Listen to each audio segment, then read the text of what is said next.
must have the courage to tell it like it is. Africa is not a poor continent. To the contrary, it is rich with strategic resources.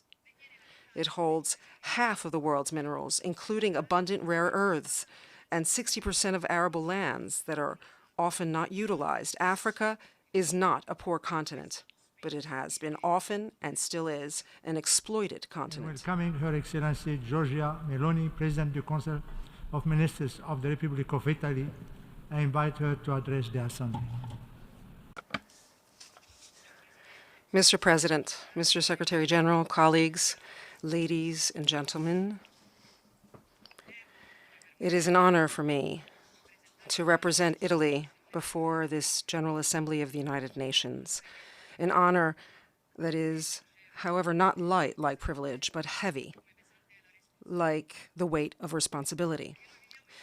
Because we live in complex times of continuous emergencies and change, and we cannot afford the luxury of words of circumstance, of lofty principles that have never been realized, of easy choices in place of the right ones. We need to look back at the profound meaning of what gave life to this place, the community of nations and peoples that are reflected in the United Nations Charter of 1945, which was created to find shared solutions that could guarantee peace and prosperity. There are basically two fundamental premises that give meaning to these halls.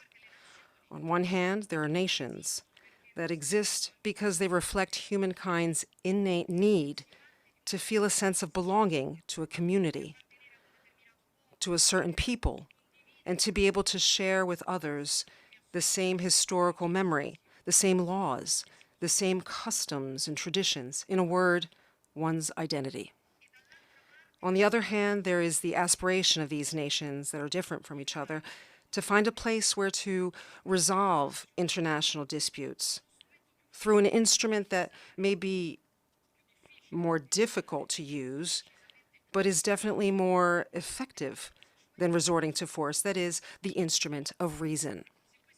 If these two premises, the nation and reason, are still the foundation of our action, then we must reject the utopistic and self-serving narrative of those who say that a world without nations, without borders, and without identity would be a world without war and conflict. And just as fiercely, we must thwart the return to the use of force as a tool to resolve international conflict. Russia's war of invasion of Ukraine tells us precisely this, that against those who want to take us back to a world of dominion, neo-imperial wars, which we thought we had done away with in the past century, reason can still prevail. And the love of country, the value of the nation, can still be safeguarded beyond the unimaginable. It's up to us, each and every one of us, to decide on what side of history we want to stand in good conscience. But let's not fool ourselves, because this is what's at stake: the choice between nation and chaos and between reason and prevarication. Italy made a clear choice as to where it stands. It did so out of a sense of justice and because it is aware of how difficult it would be to govern a world in which the upper hand is given to those who bombard civilian infrastructure, hoping to bring a people to its knees with cold and darkness, to those who weaponize energy and blackmail developing nations, blocking exports of grain, the raw material needed to feed millions of people.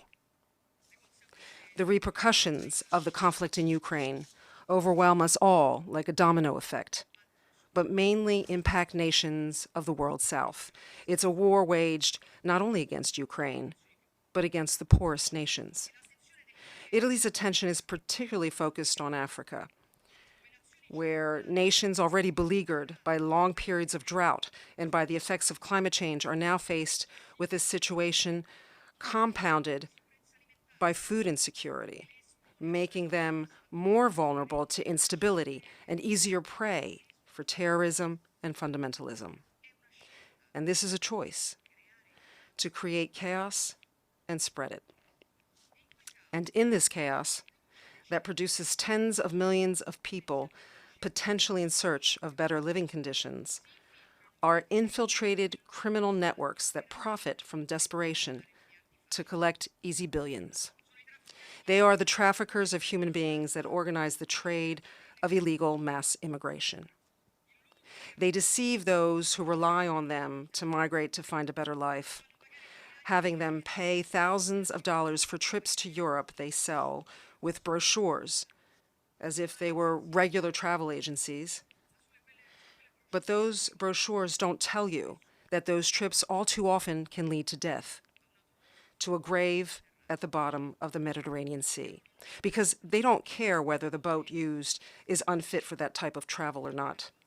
The only important thing for them is the profit margin. These are the people who, owing to a certain hypocritical approach to the issue of immigration, have become rich beyond measure. But we want to battle against the mafia in all of its forms, and we will battle against this too. The fact is that the fight against organized crime should be an objective that unites us all, and that also invests the United Nations and this place. Can an organization like this, which reaffirms in its founding act faith in the dignity and worth of the human person, can it turn a blind eye to this tragedy? Can we really pretend to not see that no other criminal activity in the world today is more lucrative than the trafficking of migrants, when it is the UN reports themselves that have shown how this business has reached, by volume of money, the same level of drug trafficking and has largely surpassed that of arms trafficking? Can this assembly of the United Nations, which in other times was fundamental to definitively eradicating the universal crime of slavery, can it today tolerate its comeback under other forms, that the commercialization of human life continue, that there are women brought to Europe, forced into prostitution to repay the enormous debt they incur with their traffickers, or that there are men thrust into the hands of organized crime? Can we really say that this is solidarity, to receive as a priority not those who truly are entitled and have need, but those who can afford to pay these traffickers, to allow these criminals to establish who has the right to be saved and who doesn't? I don't think so. I believe it is the duty of this organization to reject any hypocritical approach to this issue and wage a global war without mercy against traffickers of human beings. And to do so, we need to work together at every level. Italy plans to be on the front line on this issue.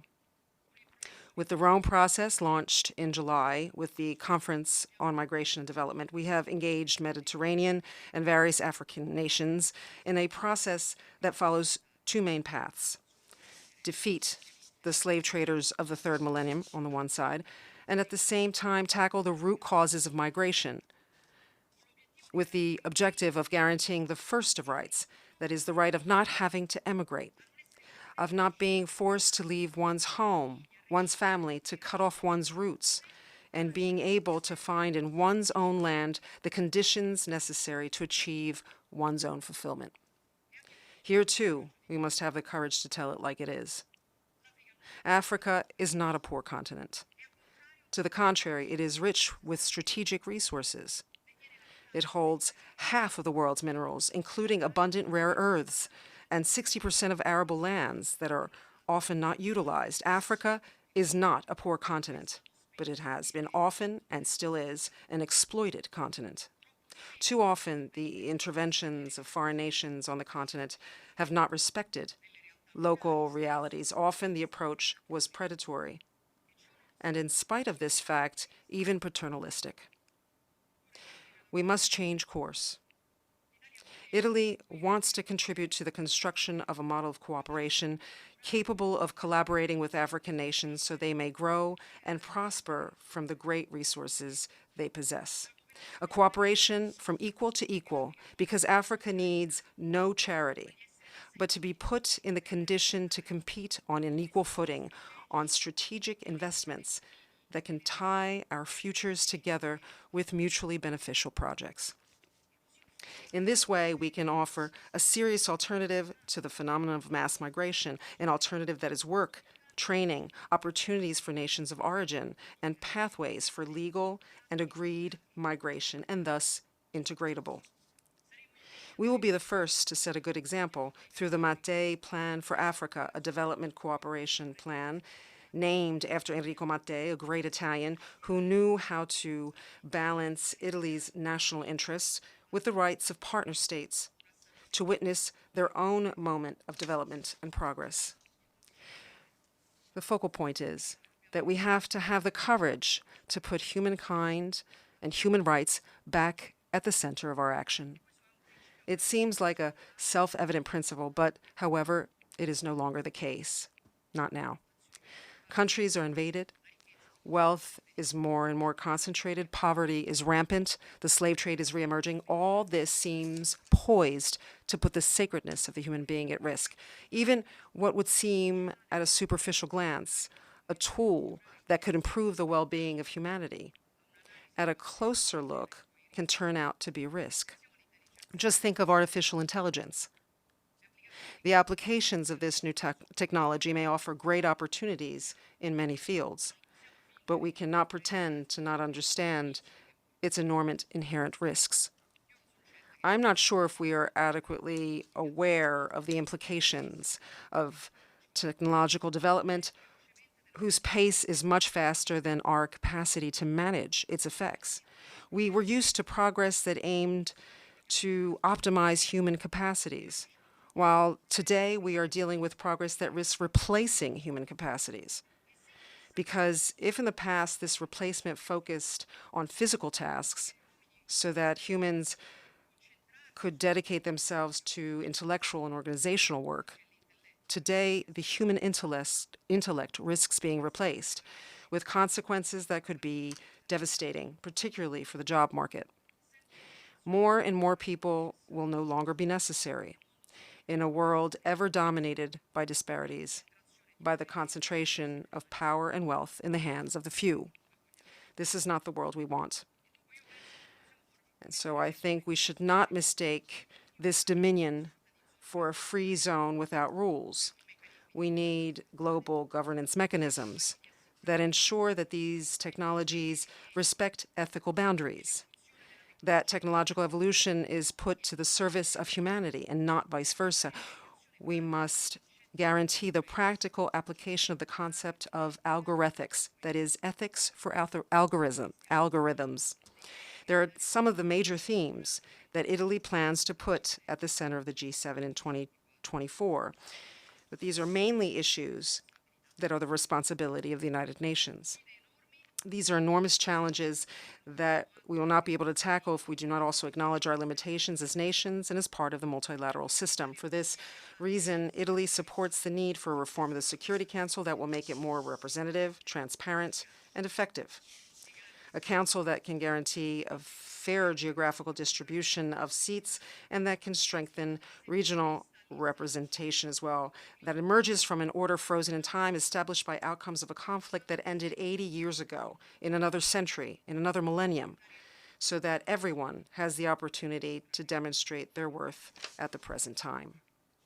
On these and many other issues, we will be tested in our capacities to govern our times and in our ability to do what here in this Assembly Hall on the 2nd of October, 1979, a great man, a saint and statesman like Pope John Paul II recalled.